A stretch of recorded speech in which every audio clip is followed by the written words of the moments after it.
Y a esta hora hablamos de Colombia porque la Defensoría del Pueblo reveló datos alarmantes sobre un incremento del 214% en el número de colombianos que cruzan la peligrosa selva del Darién con destino a los Estados Unidos. Este año aproximadamente, Carla, 16.000 ciudadanos colombianos han atravesado esta frontera con Panamá.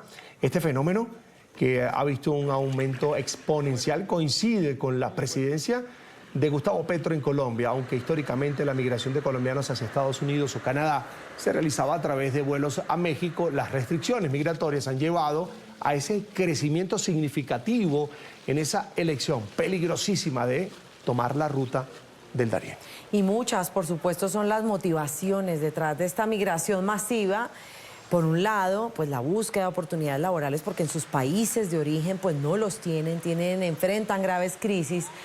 También la reunificación familiar por los que ya se han ido y ya han migrado, y el escape también de escapar de la violencia y de la inseguridad generadas por el conflicto armado y delincuencia organizada en sus países de origen. Actualmente los colombianos ocupan el quinto lugar entre las nacionalidades que utilizan esta ruta, que ha sido transitada por un número récord de 458.228 personas solo en 2023, en su mayoría venezolanos, ecuatorianos, haitianos y chinos.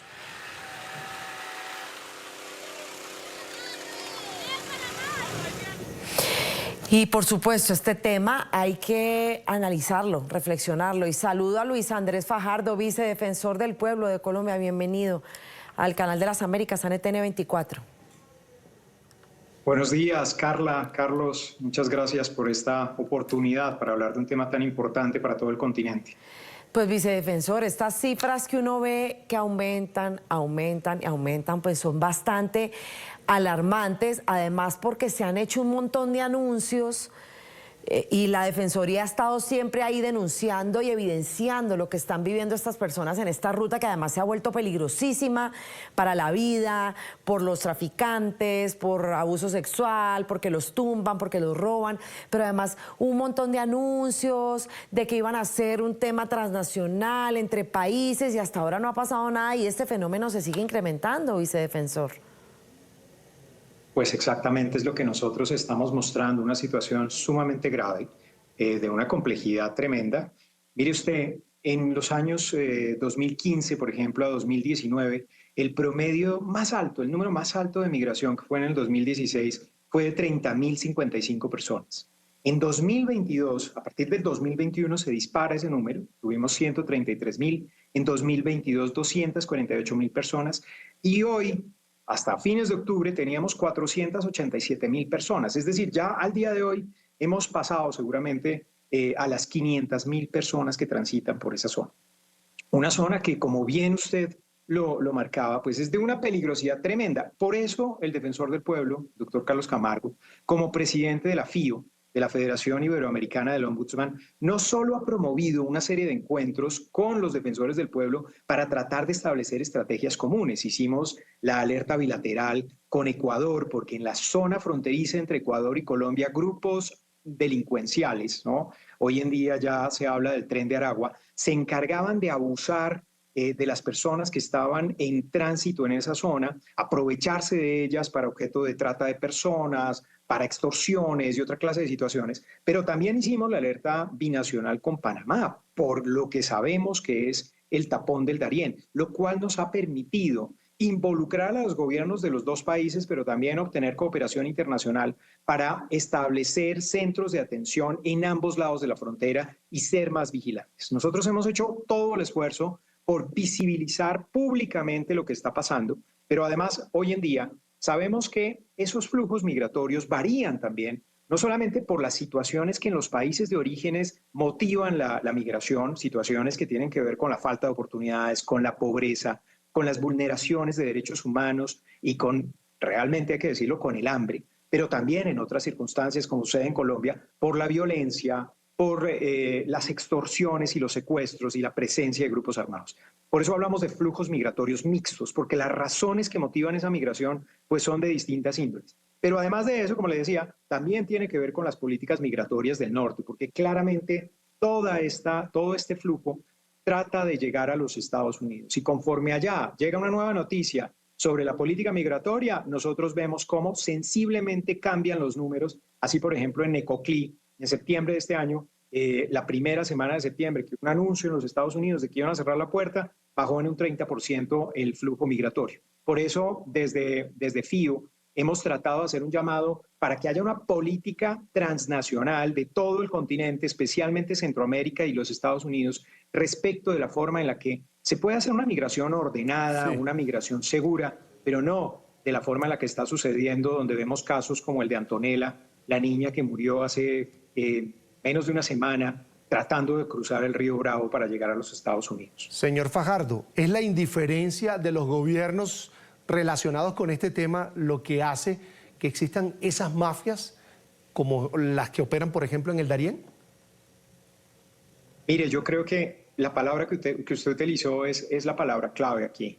Ha habido una indiferencia, y una indiferencia que no solo tiene que ver con los gobiernos de paso, digamos, quiero decir, de los territorios de paso como el colombiano, sino que esto es un tema que tiene que alertar al mundo entero, porque los migrantes van a salir de un lado para llegar a otro. Y lo que nosotros vemos es que en algunos países simplemente deciden que ese no es problema de ellos. En otros, por ejemplo, en Colombia hicimos el esfuerzo grande con la población venezolana y eso ha generado que hoy en Colombia haya cerca de 2,5 millones de venezolanos y venezolanas. Uno dice, bueno, a largo plazo es digamos, es un insumo para el desarrollo del país, pero necesitamos cooperación para atender hoy las políticas sociales que necesitan acoger a todas estas personas que vienen en unas circunstancias muy difíciles en algunos casos. Lo mismo sucede con el resto, es que aquí se tiene que tomar una decisión de gobiernos, pero de todo el continente. No sirve para nada un esfuerzo aislado. Cuando se hacen esfuerzos aislados, lo único que pasa es que la gente se concentra en ese país, pero esa no es la forma de tomarlo. Y claro, como los migrantes no votan, como los migrantes están en circunstancias económicas difíciles, entonces parece que los gobiernos no le pusieran mucho atención a este tema, pero es un tema muy, muy complejo. Muy complejo y que no solamente vemos en este lado o en este lado del charco, como se dice vulgarmente, sino que lo vemos en el mundo. Hemos visto unas migraciones pues en Europa nada más y que muy complicadas. Vicedefensor, se nos acaba el tiempo, pero quisiera preguntarle ¿qué es lo más fuerte que ustedes han visto de casos que le haya sucedido a estos migrantes, a menores o a mujeres? ¿Qué es lo que más les ha impactado? Me imagino que hay muchas historias duras, no solo en sí mismo por la migración, pero esos casos que ustedes digan, esto es muy complicado. Mire, digamos, hablando un poco del tapón del Darién, que yo creo que es la zona más peligrosa de todas, por lo menos en el recorrido que tiene que ver con esta parte de Sudamérica a Centroamérica, el tapón del Darién es un cementerio que todos los días está cambiando. Es un cementerio donde cada vez hay más víctimas de los grupos que están allí. Nosotros tuvimos que atender hace 2 años a personas que trataban de cruzar el canal, ¿no? el Golfo de Urabá, y en ese momento había una restricción por el lado de Panamá, entonces estaban tomando embarcaciones ilegales y nos tocó atender un grupo de migrantes que venían de Venezuela en su gran mayoría y un par de haitianos y pues naufragaron. Yo recuerdo un caso que a mí pues realmente me dolió muchísimo porque el caso es que a las 2 de la mañana la lancha naufraga, se tiran al agua a tratar de sobrevivir y había una señora, una madre venezolana que tenía 2 niños, uno de 4 años y un bebé de brazos. Y entonces ella, con ese estado traumático, ¿no? que puede implicar una circunstancia desde esa, nos contaba cómo trataba de agarrar a su niño con una mano y al otro tenerlo en el brazo y sentía que se hundía. Y la única solución que tuvo fue soltar al bebé. Y fue sintiendo cómo el bebé se fue hundiendo en el agua. Y luego al otro día tuvimos que acompañarlos a esperar que recogieran los cadáveres de otras de las personas que estaban allí y acompañarlos a enterrar esos cadáveres en el cementerio de Capurganá. Y ellos tenían que dejarlos allí en ese cementerio tirados en una fosa común, sin marca ni nada, para seguir ese camino doloroso. Y luego nos enteramos que en el camino un muchacho adolescente que estaba con algo de sobrepeso y que también había perdido a su madre en ese naufragio, murió de un infarto caminando. Esa es la circunstancia que tienen que vivir los migrantes que procuran cruzar el tapón del Darién. Es increíblemente difícil. Es difícil por los delincuentes que están en la zona, pero también por el hambre, por la larga travesía, por la humedad, por las condiciones del terreno. Es un verdadero cementerio y a eso se someten las personas que van a ese lugar. Lamentable, una realidad. Las historias son cada día más difíciles, pero le queda a uno marcado cuando uno ha recorrido esa zona y escucha las historias de la gente que pasan por ahí. Totalmente, una realidad muy dura y muy dolorosa. En pantalla, Luis Andrés Fajardo, vicedefensor del pueblo de Colombia, a quien le agradezco mucho haber compartido esta mañana con nosotros en NTN 24. Será hasta la próxima.